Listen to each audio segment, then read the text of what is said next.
I saw that it was good. You knew that was coming. I mean, how can I do a electrical light video, without saying, let there be light? So, get over it. Anyway, hey, welcome to another update. I think this will be the last update. We're pretty much done here with electrical and lighting. I think there's a few little tweaks that we're gonna do. I got some special effects I want to put in, but I haven't quite figured out exactly how I'm going to put those special effects in. I think lighting is really important.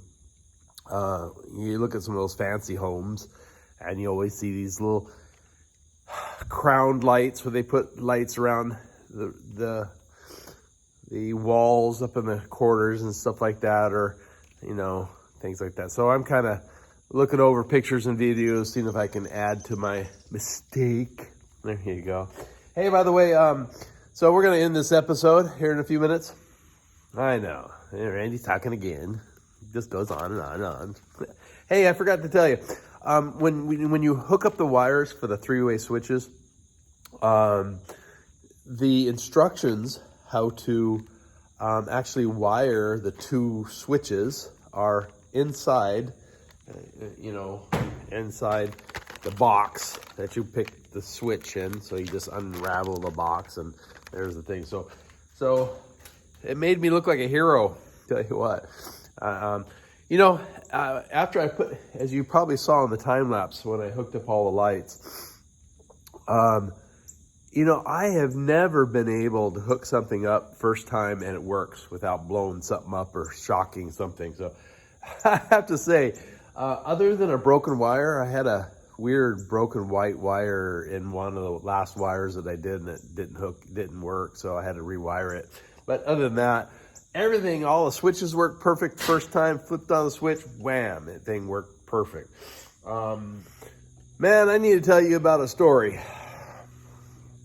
So I've been kind of procrastinating on these lights, and because you walk into those box stores and oh my gosh, there's like 3 aisles of lights, and it's like you're just like overwhelmed by all the different combinations of lights and stuff. And I was just really overwhelmed because every time I went to buy, say, some plumbing or something, I'd walk through the light.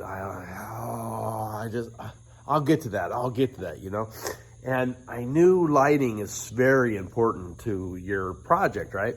And so I thought, I got to have recessed lights. But my anxiety was, well, do I want 4-inch lights? Do I want 6-inch lights? What about the cans, How do you hook up the cans? How do you hook up lights? And I always was in the idea that recessed lights, you have this can and you screw up the light bulb, right? So, but these days, so much has changed in lighting. The lights now are these integrated lights. They're not just light bulbs, but they're integrated lights. And so there's kind of 2 applications. A lot of these folks already have their homes and they want to add. They don't have any can lighting. They don't have any recessed lighting. So they want to add to their decor into the house. So what they do is they drill a hole up into the drywall, up into the ceiling, and then they fish around, or maybe they go up in the attic and put a new wire in, and they fish around and get that wire and bring it down through the hole. And then they take this integrated light, and then they flip up these 2 little dillios, and they hook up the wire, and they go, and there you go. You have your recessed light. Well, in a container home, you only have 4 inches. You don't have like this attic, like this second story or this attic. So the other application is obviously cans. You put these, 4-inch or 6-inch cans is whatever you're going to put in there. But hello. And I went brain dead because I walked into the box store and I'm overwhelmed with all this lighting and choices and colors and sizes and and all this stuff. And so I grabbed this kid. He was in the plumbing section, which is right next to the lighting section. Is there anyone can help me with I need an education on these things? And he's, oh, maybe I can help you out. And I says, well, are you the guy? He says, well, the guy, electrical guy that normally runs this, he's out with COVID. Great. I don't want to wait 2 weeks for the electrical guy to come in and give me an education on integrated LED lights, right? So he says, oh, I can help you out. So I'm on this, looking at these lights, and I'm on this wave, trying to get a handle on this, get my mind wrapped around on my application versus what's there. And I saw all these cool lights. I said, I want that one, so I got that one, but it required a can. Well, so I bought the can. Stupid me. I wasn't thinking that I was living in a container. And I get home and I had taken this can, I'm putting this can, wait a minute, this is a 9-inch can, right? And it don't fit in the 4-inch space with the 2x4s, the metal framing, because the metal framing is about the same as a 2x4. They're basically pretty close. So I'm all, how am I going to do this? So there's 2 kinds of integrated LED lights. There's the kind that have the typical, this is all stuff I learned. So if you already know this, you just fast forward it. But stupid me, I'm DIY, amateur here.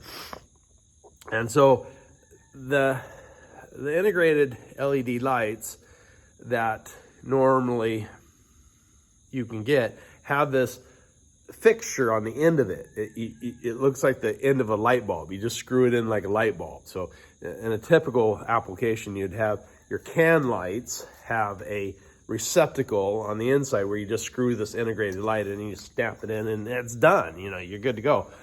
But I can't do can lights. I'm scratching my head and so I'm not ready to turn this into a pre-existing application where you already have the ceiling, the drywall, or whatever, the paneling, or whatever you have. Because, like I said, there's 2 applications. There's a remodel, which a lot of people do the remodels, or new construction. I said, well, I got new construction, right? So I need some type of new construction stuff, and all the new construction stuff is all canned stuff, with the cans. Like, that doesn't work. So I wasn't going to wait around for the next 3 months before I finish this out with walls and roof and stuff like that. I need light right now. And so I came across, believe it or not, this kit. As this is the coolest thing. It's Halo, and it has the integrated light bulb with the I don't know, the converter, because you're going from 110 to 12 volt, right? And then the little mounting bracket, and then of course that's when it's complete. So there's 4 of them in here, and it was $100. It was actually pretty expensive. It was $120 for 4 of them. But if you buy 4 integrated lights like this, you're talking $20-$30 a piece just for the light. So, and you get this nice little bracket. I tell you what, this bracket is the coolest. I'm not kidding. Each light took maybe no more than 15 minutes. Even the first time I put this up trying to figure out how to get this thing to work, it only took me 15 minutes. So it worked out really good. You just put 4 screws in, right? And it just moves back and forth, and then you just put the little box in. It's really simple. You just push it right here in your wires, and then you hook up. You just stick it up there, and it doesn't get any easier or simple than that. And plus, the integrated light is only 3 inches, 2 inches. So this is the way to go. This Halo new construction because you don't have to use a can. What's the two nicest things about this thing? You don't need a can, okay? And it has the bracket for new construction. Remember, with new construction, you're actually putting it into the beams, okay? Your joists, okay? In a remodel situation, you already have the drywall or the paneling, whatever you got, and then you have, you just fish the wire and go that way. That application doesn't work for my application. So here you go. So I bought 3 boxes. So about $360, $370. And I got, as far as 8, 9, 10, 11, 12, I got 12 lights in here. I got 2 in the bathroom, 4 in here, and then I got 4 in the utility room. And what's nice about these integrated lights, they have a switch inside the box, the little control box, and you can change the temperature of the light. So if you want a really LED fluorescent type of light, that real white light, like in a utility room, there you go, you got it. Or you can switch it off and put it above your little recliner with a nice warm light with a glass of wine and, just sit there and meditate. So anyway, stay tuned for more videos. Thank you for watching this episode. Stay safe and come back and watch another episode. Never know what happened. See ya. Ciao.